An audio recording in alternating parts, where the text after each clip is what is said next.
अंतरिक्ष एक ऐसी जगह जहां हमेशा खौफनाक सन्नाटा छाया रहता है, लेकिन फिर भी यह अंतरिक्ष शांत नहीं है, क्योंकि इस खौफनाक और अंतहीन अंतरिक्ष के सभी ग्रह और पिंड कुछ न कुछ सिग्नल्स उत्पन्न करते रहते हैं, जिसे मनुष्य सामान्यतः नहीं सुन सकता, लेकिन कुछ खास मशीनों के द्वारा सुन सकता है। जब से मनुष्य ने होश संभाला है,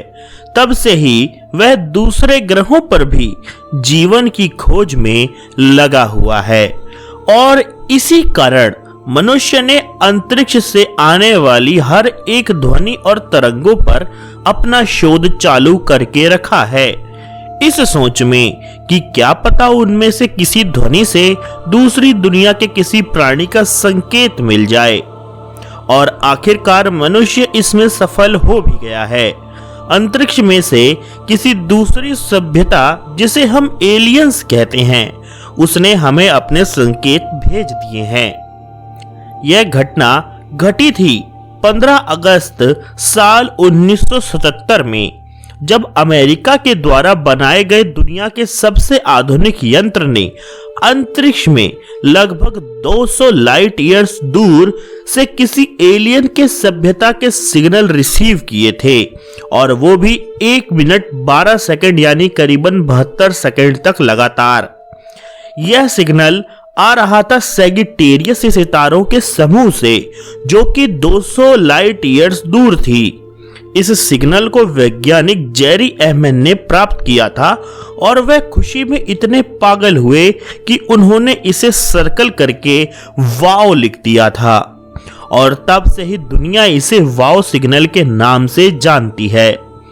इस सिग्नल को आज तक कभी सुलझाया नहीं जा सका है और आज तक उस सैगिटेरियस तारों के समूह से वापस कोई संकेत आए भी नहीं हैं। वैज्ञानिकों का कहना है कि यह संकेत उन एलियन सभ्यता ने 200 प्रकाश वर्ष पहले भेजे थे,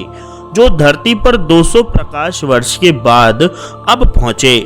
और हो सकता है कि यह सिग्नल उन एलियन सभ्यताओं ने इमरजेंसी में किसी तीसरी एलियन सभ्यता से मदद मांगने के लिए भेजे हों, और वो अब तो या तो सैगिटेरियस सितारों के समूह में मर चुके हैं या उसे छोड़कर किसी दूसरे ग्रह पर जाकर बस गए हैं, और यही कारण है कि अब उस सैगिटेरियस सितारों के समूह से कोई भी संकेत नहीं मिल रहे हैं।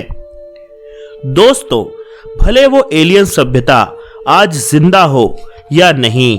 पर हमें यह पता है कि वह कम से कम हमसे 200 लाइट ईयर्स दूर है, जिसका मतलब हम तो उनके ग्रह के आसपास आने वाले 500 सालों तक तो नहीं पहुंच सकते, क्योंकि लाइट की स्पीड से चलने वाला कोई यान मनुष्य बना ही नहीं सकता, और अगर बना भी ले तो 200 साल तो जिंदा नहीं रह सकता कि वह सफर करके उनकी खोज में अंतरिक्ष की सैर पर निकल सके। लेकिन क्या पता कुछ सदियों के बाद मनुष्य यह करने में भी संभव हो जाए। लेकिन याद रहे कि हमारा ब्रह्मांड बेहद शक्तिशाली है और वह अपने राज जल्दी खुलने नहीं देता। तो क्या पता धरती पर जिस तरीके से लड़ाई झगड़ा चल रहा है, उसी में हम एक दूसरे को तबाह कर दे और हमारा भी अंत हो जाए, और इस ब्रह्मांड का राज हमेशा की तरह ही राज रह जाए। दोस्तों,